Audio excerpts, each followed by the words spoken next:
Good morning all. Paramount Chief Recli, Madam Balong, Madam Vice President, Government of Palau officials from the Senate, House and Delegates, Governor of Karor, diplomatic staff, foreign military personnel, ladies and gentlemen. Thank you for joining us here today to commemorate the 108th anniversary of Anzac Day. Like hundreds of thousands of our fellow citizens who gather at memorials in cities, towns and suburbs across Australia and overseas, we have come here to commemorate one of the most significant events in our national calendar. This day marks the anniversary of the landing at Gallipoli. The term Anzac comes from the words Australian and New Zealand Army Corps.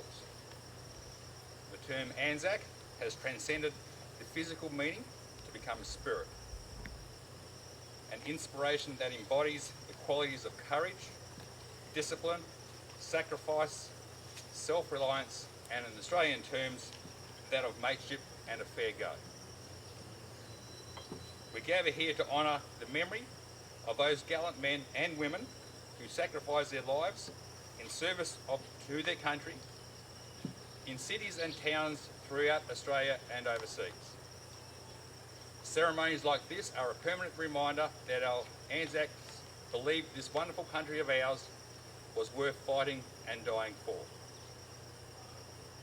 On April 25th, 1915, 16,000 New Zealanders and Australians surged the shore at the foot of the rugged cliffs of the Dardanelles Peninsula, Turkey, to open a campaign intended to give Allied shipping access to the Black Sea, bring help to Russia, and perhaps force Turkey out of the war.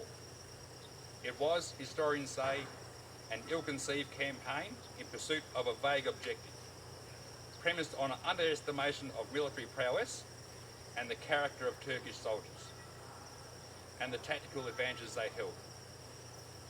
But the cream of the Australian and New Zealand armies, all of them volunteers, committed themselves, with no hesitation about the nobility of their cause, and fought with great courage, skill and audacity.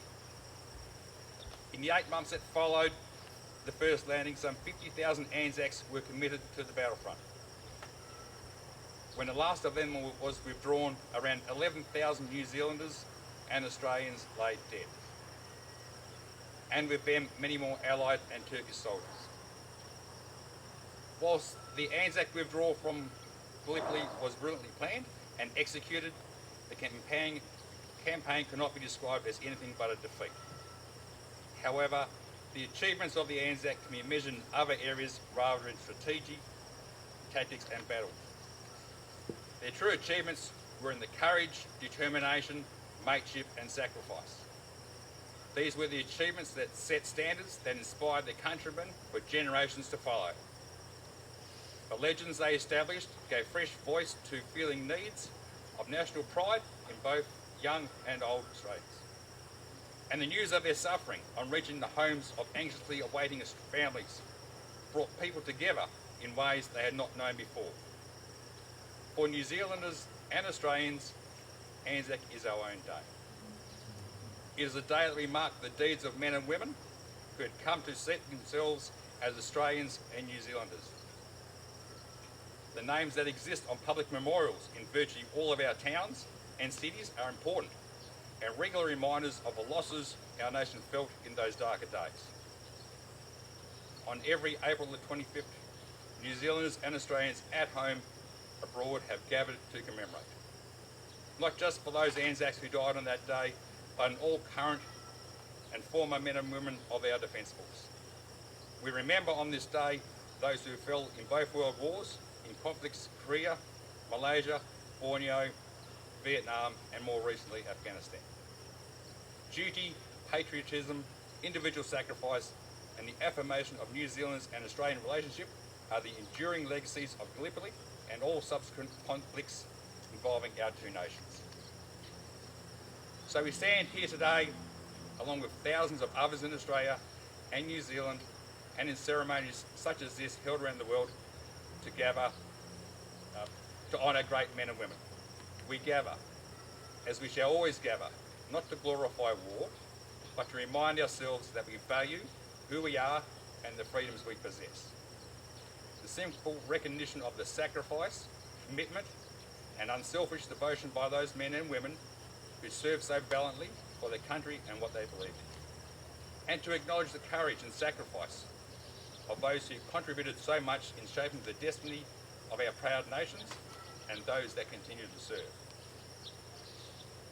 In closing, the fundamental purpose of today has been, and should always continue to be, to pay homage to our veterans and those who gave their lives against, whilst also recognising those who still serve in the Defence Forces. In doing so, we ensure a recognition that our current and future peace and freedoms have always required a sacrifice in the past. I now call on Her Excellency Rochelle Turner, Ambassador to Palau, for reading In Flanders Field.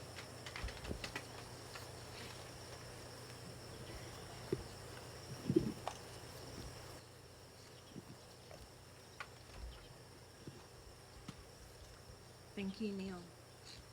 As mentioned, I'm reading from In Flanders Field by John McCrae, a Canadian officer and medic who fought in World War I.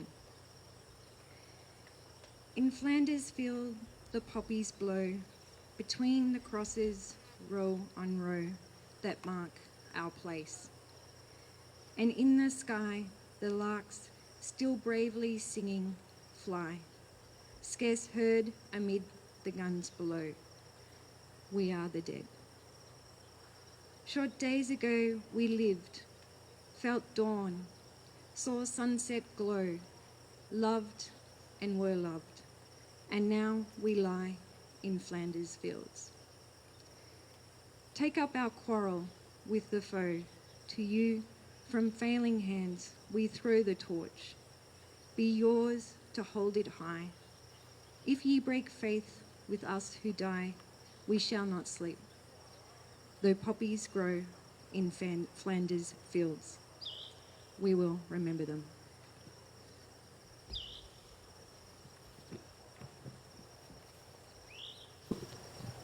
Thank you, Ambassador. I now call on Claire Harvey for reading from Mustafa Kemal.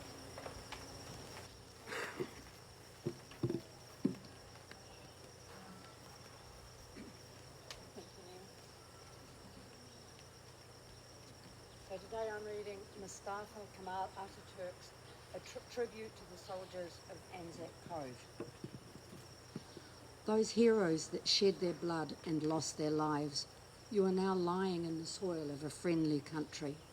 Therefore, rest in peace. There is no difference between the Johnnies and the Mehmets to us, where they lie side by side here in this country of ours. You, the mothers who sent their sons from faraway countries, wipe away your tears. Your sons are now lying in our bosom and are at peace. Having lost their lives on this land, they have become our sons as well. We will remember them.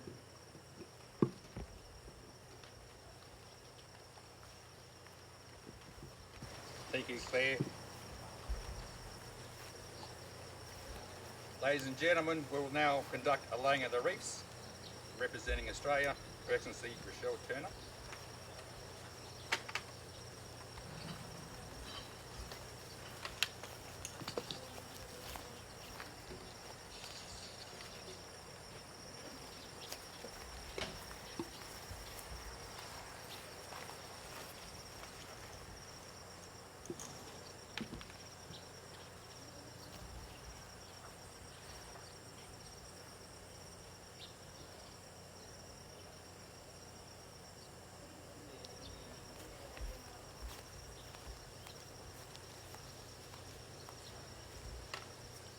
Representing New Zealand, Ms. Claire Harvey.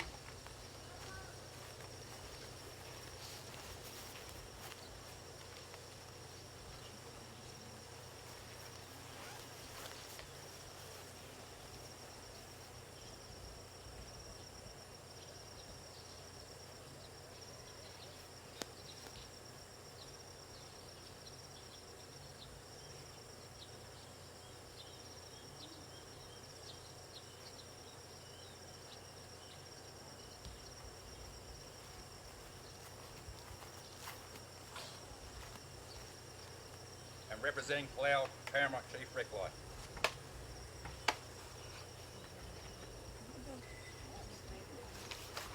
On file.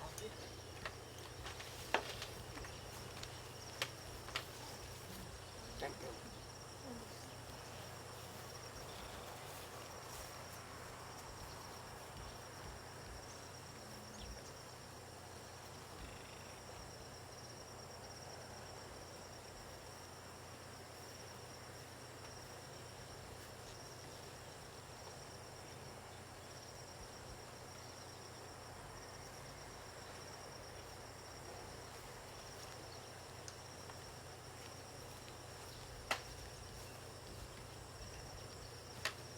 I now call on Miss Claire Harvey for the oath.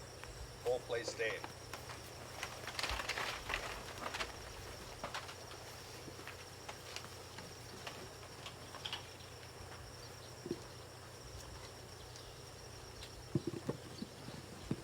The Ode.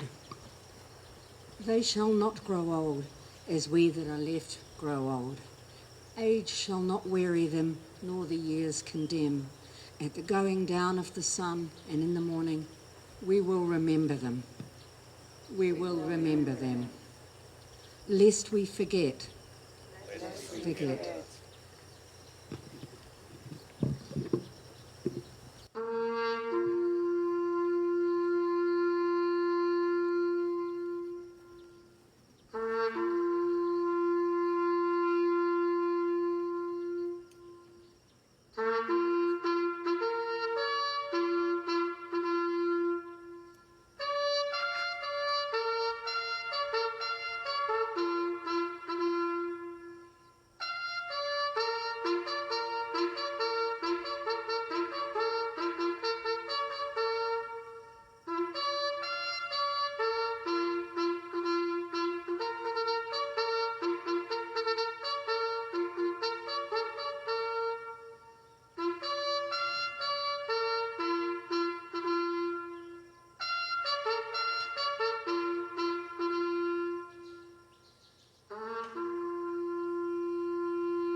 Distinguished guests, ladies and gentlemen, thank you for your attendance to commemorate the 108th anniversary of Anzac Day.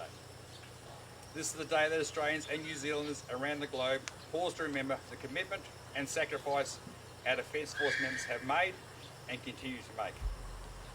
It is also a day to remind ourselves of the Anzac spirit that has come to endure for over 100 years and will continue for many years to come.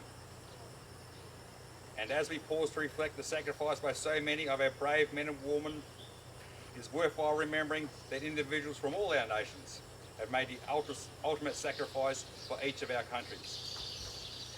And our thoughts go to them and their families. Once again, thank you for your attendance in a tradition that is undertaken by Australians and New Zealanders around the globe.